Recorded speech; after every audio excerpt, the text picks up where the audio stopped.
Kita lanjutkan ya Mas Suryo. Tadi kita banyak ngobrol soal teman-teman P3K yang ada di database BKN. Mereka mengikuti seleksi CPNS. Ya.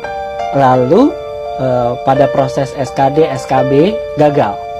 Tidak lulus melanjutkan ke tahap berikutnya.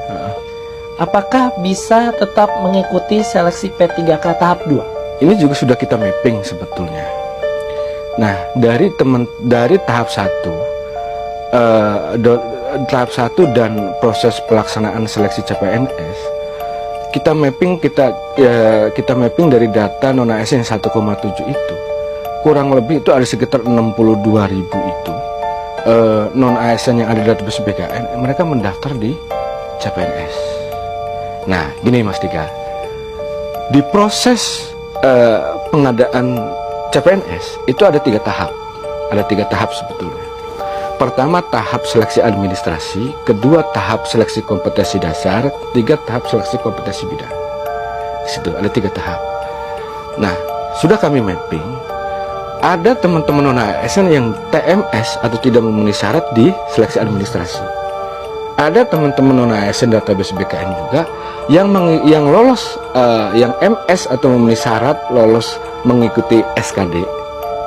Ada juga yang gagal. Nah, yang lolos SKD ada juga sedang mengikuti lalu kemudian mengikuti SKB. Gitu. Pertanyaan Mas Dika, bagaimana yang gagal SKD, bagaimana yang gagal SKB? Yang bersangkutan itu mengikuti seleksi. Bisa saja nanti kami sudah nanti mungkin dalam waktu dekat kami mapping data-data itu teman-teman yang gagal di CPNS tapi mengikuti tahapan seleksi baik di SKD maupun sampai dengan SKB, itu bisa kita optimalkan ke paruh waktu sebetulnya. Ada juga yang karena banyak peserta seleksi yang nilainya tinggi namun kalah sama ex-THK2. Iya. Bagaimana Mas Suryo menanggapinya? Nah, ini tadi kan saya sampaikan bahwa non-ASN ini kan variasi kategorinya macam-macam. Nah, pada saat proses penyelesaian ini kan kita lakukan sesuai dengan urutan prioritasnya. Nah, THK2, lalu kemudian ada non-ASN yang database BKN. Nah, sebetulnya pemerintah dengan DPR itu komitmen untuk menyelesaikan 1,7. Nah, 1,7 itu di dalamnya itu ada THK2, ada database BKN. Nah, THK2 ini sebetulnya pendataan lampau dari tahun 2009 lalu. THK2 itu. Nah, sementara untuk yang database BKN ini hasil pendataan 2022 kemarin.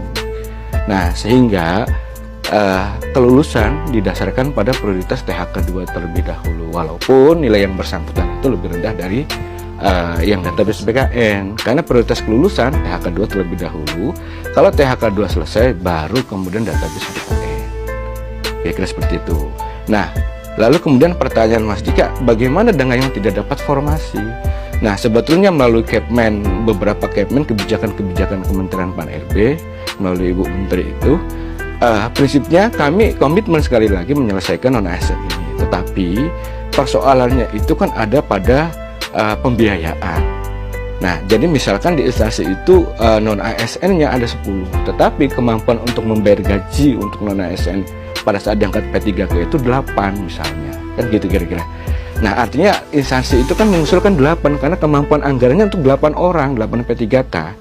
Nah, yang 2 ini tidak dapat formasi, bagaimana, pertanyaan kan begitu.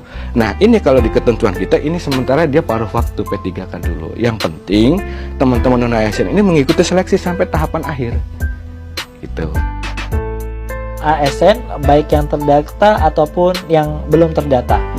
Karena sepertinya pemerintah hanya fokus di yang terdata oleh BKN dulu. Sekarang kalau orang baru berikutnya, sebenarnya kebijakan P3K paruh waktu itu seperti apa, Mas? Iya, nih. Nah, ini sebetulnya salah satunya ada kebijakan di Undang-Undang HKPD itu, belanja pegawai itu kan tidak boleh lebih dari 30%. Nah, rata-rata instansi itu, terutama Pemda ya, banyak yang lebih dari 30%. Nah, ini sebenarnya persoalan tersendiri. Nah, karena kan belanja-belanja yang lain juga sangat diperlukan, tidak hanya belanja pegawai. Nah, karena pembatasan itu, nah konsep paruh waktu ini kan sebetulnya sekali lagi berawal dari guidance prinsip bahwa dalam rangka penyelesaian non ASN ini salah satunya selain menghindari PHK massal itu tidak membebani anggaran. Selama kemampuan Pemda untuk menyelesaikan menggaji P3K itu misalkan kemampuan tadi 8, yang 2 ini paruh waktu ini supaya tidak membebani anggaran. Jadi yang mereka terima saat ini sebagai honorer misalnya 1 juta, ya 1 juta dulu gaji dia, gaji yang bersangkutan, sambil menunggu instansinya ada anggaran atau kemudian ada dari PAD dan lain sebagainya. Setelah meningkat dan lain sebagainya ada kemampuan untuk membayar mereka, ya mereka yang bisa naik ke penuh waktu itu. Nah sebetulnya mereka ini kan ganti baju, ada NIP status P3K, karena di amanat undang-undang itu kan selesai 2024 dan harus lalu kemudian di ayat berikutnya itu dilarang mengangkat non ASN untuk menduduki jabatan ASN. Tidak ada lagi non ASN amanatnya. Nah, kebijakan paruh waktu nanti seperti apa? Nah, kurang lebih bahwa gaji mereka saat ini yang mereka terima, lalu kemudian mereka tetap bekerja sesuai dengan tugas yang saat ini mereka lakukan.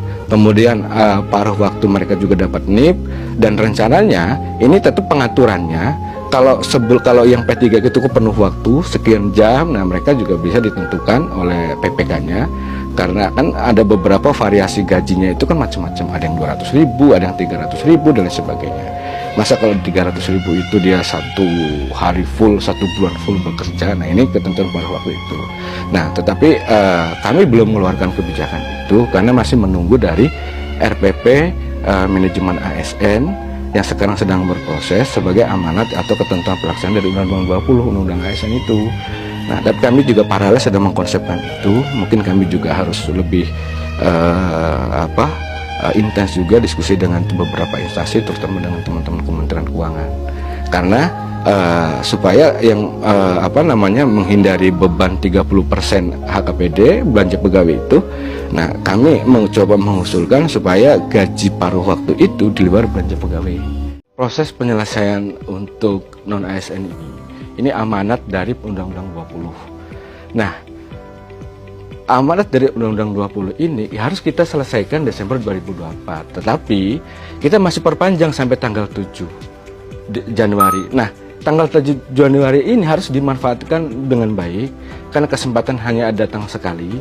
Dan kepada teman-teman instansi yang sudah melakukan konfirmasi sesuai dengan tahapan-tahapan yang sudah kita lakukan bersama itu, ini baru 96 instansi, baru 96% instansi. Jadi masih ada 4% yang belum melakukan konfirmasi. Artinya teman-teman non ASN yang ada di instansi tersebut belum bisa mendaftar ketika instansi belum melakukan konfirmasi. Nah, kami mohon bantuan teman-teman instansi yang termasuk di dalam 4% itu untuk segera lakukan konfirmasi supaya teman-teman non ASN bisa segera mendaftar sampai dengan tanggal 7 Januari ini.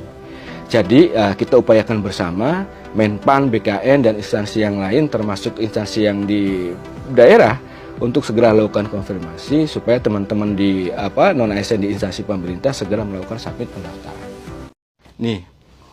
Nah, ini sebetulnya salah satunya ada kebijakan di Undang-Undang HKPD itu, belanja pegawai itu kan tidak boleh lebih dari 30%.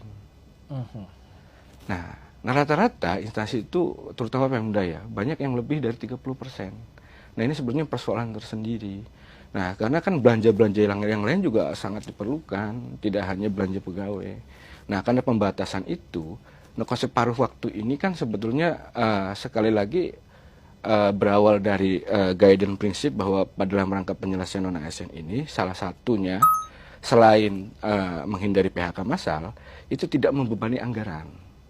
Selama kemampuan Pemda untuk menyelesaikan menggaji P3K itu misalkan kemampuan tadi 8, yang 2 ini paruh waktu ini supaya tidak membebani anggaran. Jadi yang mereka terima saat ini sebagai honorer misalnya 1 juta, ya 1 juta dulu gaji dia, gaji yang bersangkutan, sambil menunggu instansinya ada anggaran atau kemudian ada dari PAD dan lain sebagainya, setelah meningkat dan lain sebagainya ada kemampuan untuk membayar mereka, ya mereka yang bisa naik ke penuh waktu itu.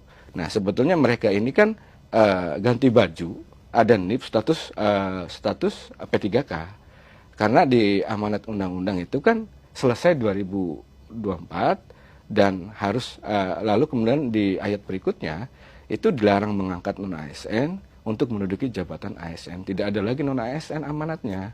Nah, kebijakan pada waktu nanti seperti apa? Nah, kurang lebih bahwa gaji mereka saat ini yang mereka terima, lalu kemudian mereka tetap bekerja sesuai dengan tugas yang saat ini mereka lakukan. Kemudian paruh waktu mereka juga dapat NIP, dan rencananya ini tetap pengaturannya. Kalau yang P3 itu penuh waktu sekian jam, nah mereka juga bisa ditentukan oleh PPK-nya, karena kan ada beberapa variasi gajinya itu kan macam-macam, ada yang 200.000, ada yang 300.000 dan lain sebagainya. Masa kalau 300.000 itu dia 1 hari full, 1 bulan full bekerja, nah ini ketentuan paruh waktu itu. Nah tetapi kami belum mengeluarkan kebijakan itu karena masih menunggu dari RPP manajemen ASN yang sekarang sedang berproses sebagai amanat atau ketentuan pelaksanaan dari Undang-Undang 20, Undang-Undang ASN itu. Nah, tapi kami juga paralel sedang mengkonsepkan itu. Mungkin kami juga harus lebih intens juga diskusi dengan beberapa instansi, terutama dengan teman-teman Kementerian Keuangan. Karena supaya yang menghindari beban 30% HKPD belanja pegawai itu. Nah, kami mencoba mengusulkan supaya gaji paruh waktu itu di luar belanja pegawai. Supaya HKPD dipisahkan aman. Ya, jadinya. Ya, gitu. Berarti untuk sistem kerja, pembayaran gaji dan anggarannya itu pada dasarnya si P3K paruh waktu ini belum ada payung hukumnya. Belum ada payung hukum, tetapi paling tidak nanti hasil seleksi ini mapping datanya sudah ada dengan proses seleksi ini. Gitu. Oke. Melanjutkan Mas Suryo. Kita lanjutkan ya Mas Suryo. Tadi kita banyak ngobrol soal teman-teman P3K yang ada di database BKN. Mereka mengikuti seleksi CPNS. Ya. Lalu pada proses SKD, SKB gagal. Tidak lulus melanjutkan ke tahap berikutnya. Apakah bisa tetap mengikuti seleksi P3K tahap 2? Ini juga sudah kita mapping sebetulnya. Nah, dari tahap 1 dan proses pelaksanaan seleksi CPNS, kita mapping dari data non ASN 1,7 itu. Kurang lebih itu ada sekitar 62.000 itu. Non ASN yang ada di database BKN, mereka mendaftar di CPNS. Nah, gini Mas Dika. Di proses pengadaan CPNS itu ada 3 tahap. Ada 3 tahap sebetulnya. Pertama tahap seleksi administrasi, kedua tahap seleksi kompetensi dasar, ketiga tahap seleksi kompetensi bidang. Di situ ada 3 tahap. Nah, sudah kami mapping. Ada teman-teman non-ASN yang TMS atau tidak memenuhi syarat di seleksi administrasi. Ada teman-teman non-ASN database BKN juga yang lolos, yang MS atau memenuhi syarat lolos mengikuti SKD. Ada juga yang gagal. Nah, yang lolos SKD ada juga sedang mengikuti lalu kemudian mengikuti SKB. Nah, sekarang juga sedang berproses. Nah, jadi Mas Dika, nah kebijakan terbaru Kemen kita terbaru ada 3 kriteria tambahan untuk pelamar atau peserta database BKN untuk mengikuti tahap 2. Yang pertama, itu teman-teman non-ASN yang gagal atau TMS pada seleksi administrasi di pengadaan CPNS, seleksi CPNS. Lalu yang kedua, ada teman-teman non-ASN yang TMS di administrasi di seleksi P3K tahap 1. Dan yang ketiga, non-ASN database BKN yang tidak melamar sama sekali. Nah, 3 ini diberikan kesempatan untuk mengikuti tahapan seleksi. Nah, prinsipnya tadi yang penting teman-teman non-ASN ini mengikuti seleksi terlebih dahulu. Nah, Bagaimana yang gagal SKD, yang gagal SKB? Nah, yang bersangkutan sudah mengikuti seleksi, Mas. Oke. Berbeda dengan yang TMS di administrasi. Artinya yang bersangkutan belum mengikuti seleksi. Tidak pernah sama sekali. Jadi Tidak sama sekali. Makanya diberikan kesempatan untuk mengikuti seleksi. Gitu. Pertanyaan Mas Diki, bagaimana yang gagal SKD, bagaimana yang gagal SKB? Yang bersangkutan itu mengikuti seleksi. Bisa saja nanti, kami sudah, nanti mungkin dalam waktu dekat kami mapping data-data itu, teman-teman yang gagal di CPNS, tapi mengikuti tahapan seleksi baik di SKD, maupun sampai dengan SKB, itu bisa kita optimalkan ke paruh waktu sebetulnya. Tapi nanti kita lihat perkembangan, datanya seperti apa, karena proses pengumuman seleksi CPNS pun sedang berlangsung kan, termasuk yang tahap 1 sedang berlangsung.